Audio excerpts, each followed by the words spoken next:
ভালো বেতনের চাকরির কথা বলে ভিজিট ভিসায় সংযুক্ত আরব আমিরাতে বাংলাদেশি নারী পাচারের অভিযোগ উঠেছে। এ নিয়ে দেশের একটি গণমাধ্যমে ভুক্তভোগীর সাক্ষাৎকার নিয়ে করা বিশেষ প্রতিবেদন প্রকাশিত হয়েছে। বলা হচ্ছে এদের বিক্রি করা হয় দুবাই, শারজাহ ও আবুধাবির বিভিন্ন নাইট ক্লাবে। এরপর যৌনদাসী হিসেবে গড়ে 3 থেকে 4 বার বিক্রি করা হয় তাদের।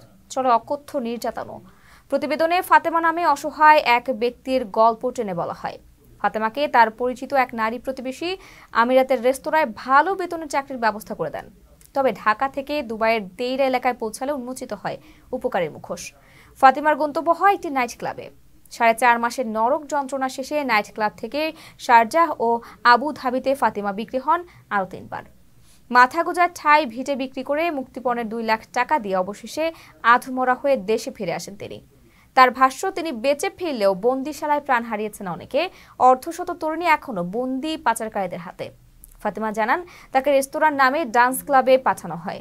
কথা না শুনলে মারধর করা হতো, খাবারের সঙ্গে খাওয়ানো হতো ওষুধ। তারা একটা রুমে 28 জন মেয়ে ছিলেন।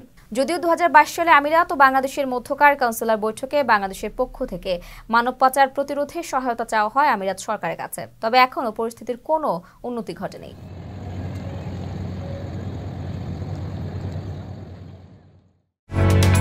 ওমানের সেরা রেট দিচ্ছে বাংলাদেশি প্রতিষ্ঠান গালফ এক্সচেঞ্জ।